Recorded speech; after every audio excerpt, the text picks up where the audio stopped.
Rain drives sideways across the road north from Dover. A man in mud-caked boots leans low over his horse, spurring it through the dark.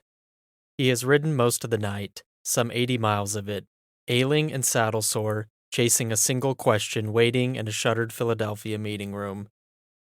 His colony's other two delegates are already split, one for, one against.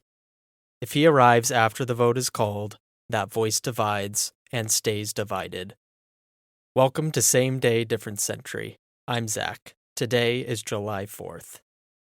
By the summer of 1776, the American colonies have been at war with Britain for more than a year. Blood had been spilled at Lexington and Concord in April 1775. Colonial militias had inflicted staggering casualties on the British at Bunker Hill before being driven from the field.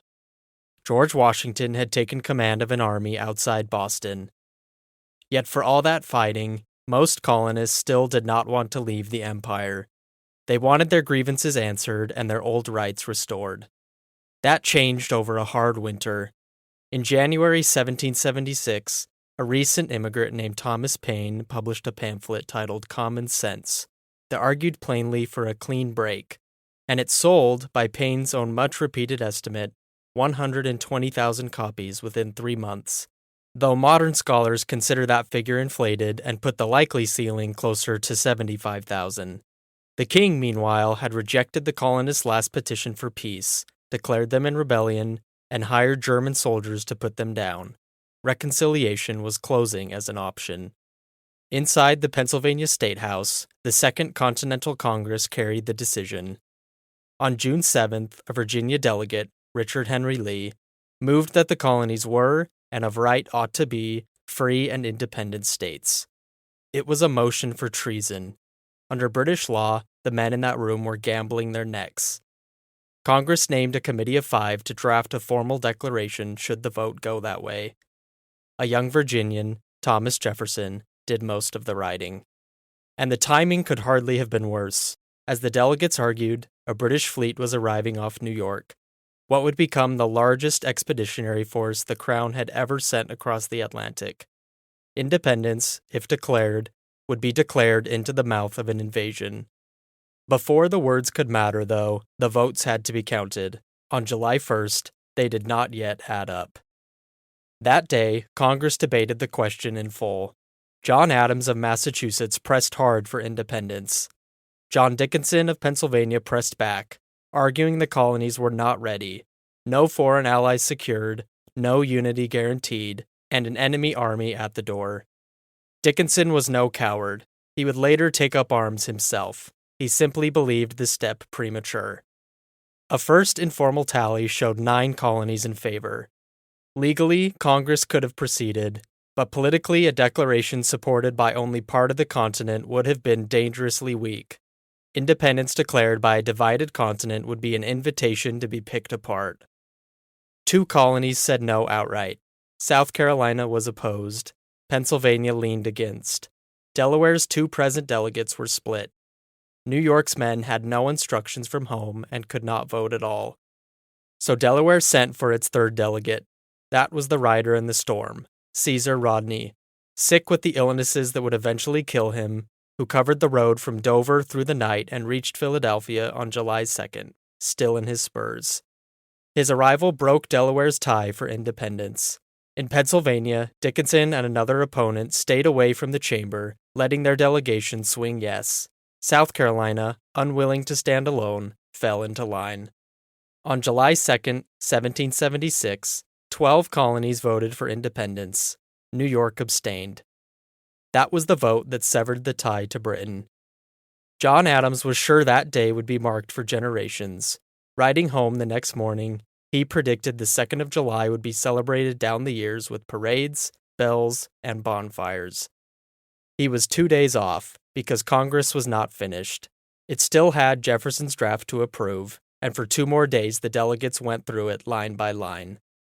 They cut roughly a quarter of his text. Among the deletions was a long passage in which Jefferson blamed the king for the slave trade. By Jefferson's own account, it was struck to satisfy delegates from South Carolina and Georgia, and northern members with a stake in that commerce. On July 4, 1776, Congress approved the amended text. The President of Congress, John Hancock, and its Secretary, Charles Thomson, authenticated it. That evening, the manuscript went to a Philadelphia printer named John Dunlap, who worked through the night producing the first copies, a couple hundred broadsides, carrying not signatures, but those two names set in type. Those were the pages that wrote out to the colonies and to the army. The paper that left Philadelphia that week is not the parchment most people picture, and the difference is where the myth begins. The familiar scene of the founders lined up to sign on July 4th did not happen. What Congress adopted on the 4th was the words.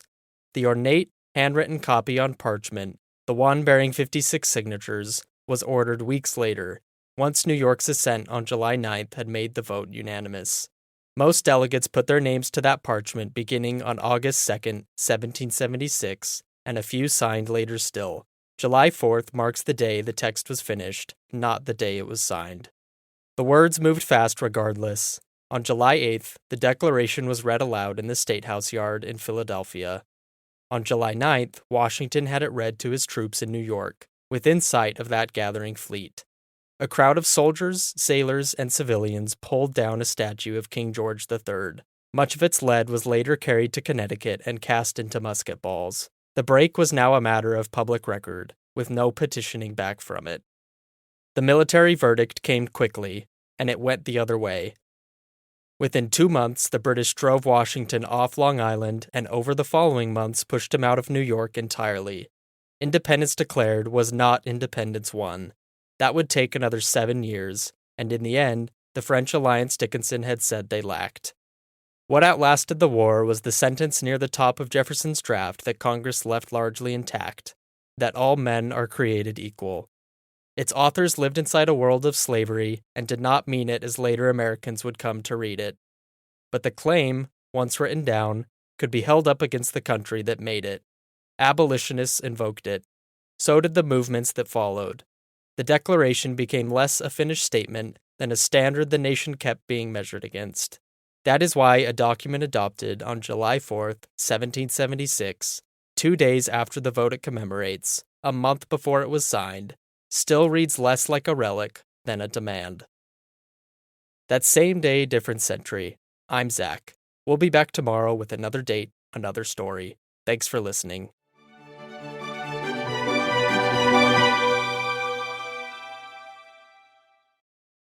Hey guys, it's Zach. Real quick before you go, I just wanted to say thank you so much for listening. It really means a lot. If you enjoy the show, all I ask is that you share it with someone that you think would enjoy it too. That's the best way to help us out. I'll see you tomorrow.